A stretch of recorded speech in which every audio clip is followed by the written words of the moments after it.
Pals! Andito na naman tayo sa isang episode ng Rating Mga Tinapay sa Pande Manila! Let's go! Pag yung Pande Manila ba nasa Laguna, Pande Manila pa rin bang tawag doon? Dapat Pande Laguna na yun, di ba? So, Pande Manila, ayusin yung pangalan nyo. Char! Ooh. Sorry. May buhok na tuloy. Okay lang, buhok ko naman yan. Uy, super spongy, super soft, and dry. Charing. Ayan yung tsura niya sa loob. Ang ganda ng pagkaka-rise ng egg whites nito.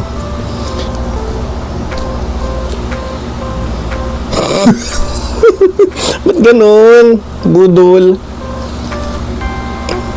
6 out of 10. Kasi alam niyo sa Red Ribbon, dito sa amin sa San Pedro Universal, pag sugat mo, ang lambot parang cotton. Ito medyo tough.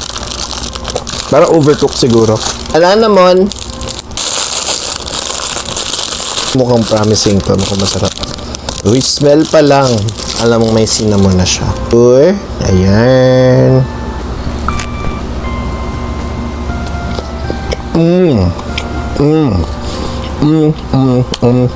You can't go wrong talaga sa banana. 10 out of 10. Ang nagdala yung texture tsaka yung pagiging moist niya. Para siya may sugar sa taas na nag-add ng crunch. Moist na siguro to kaya medyo mamasa-masa. Pero meron siya parang crust. Yung parang flour na may sugar. Chocomon! Mag-chocolate version siya ng mamon. Uy, mukhang moist. Nadikit oh. Or baka mainit pa siya ng binalot. Tigas. Parang may kape. May coffee. Ayan siya.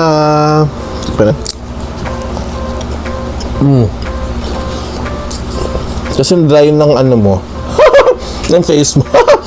Dry siguro talaga yung mamon mixture nila para mas mahal ba yung shelf life. Kasi yung mga pastries pagka na moist, mabilis mapanish. I-commercialize na ata ang Pande Manila. Medyo dry, but mas dry yung original. May hints of coffee ako nalalasahan. Kasi in-enhance ng coffee ang lasa ng chocolate. 7 out of 10. Ube cheese pandesal. Ano ng packaging talaga ng Pande Manila? Pag kulang yung food coloring, nagiging siyang green talaga.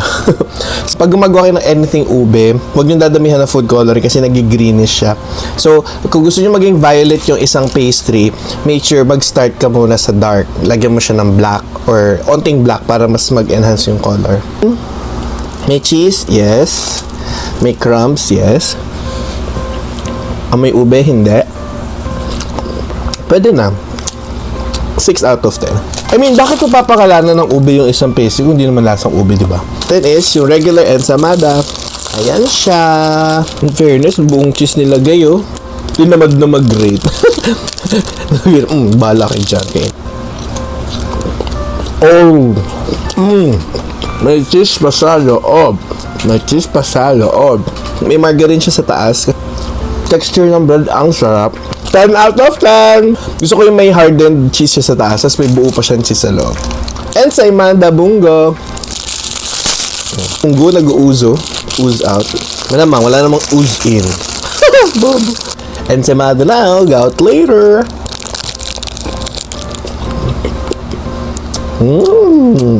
Not bad.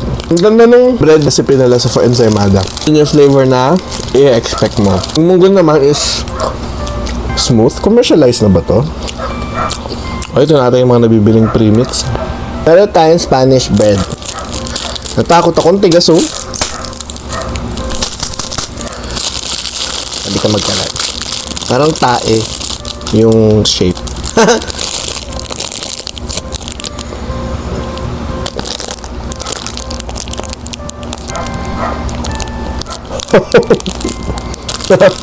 Tigas.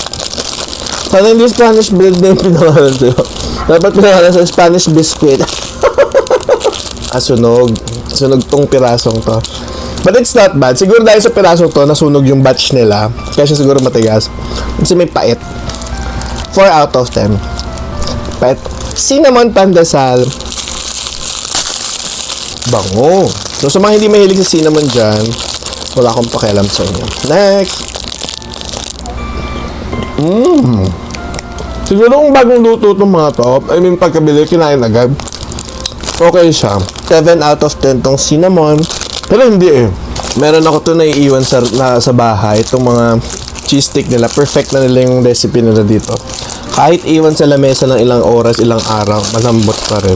Paano yung iba kinakain to? Kasi sa mga OC dyan, ang ginagawa ng iba, ginaganyan po. Para ma-irita kayo, kakagating ko siyang pagganyan. Ayan po. Ibang texture talaga ng bread ng Pan de Manila sa cheese sticks nila. 10 out of 10. Pesto cheese stick. 1 minute daw sa perfect over 10 agad ko. Woo! Kami may basil. Ba't ang lambot na ito, bro? Kita mo yung difference? Yung binibig, ayun, perfect sa kape to. Kahit papakalin mo lang. So, yun lang. Sana nag-enjoy sa video na to. And kung may suggestion pa kayo, comment down below kung anong i-rate natin. And sana pa natin masarap ang ulam nyo.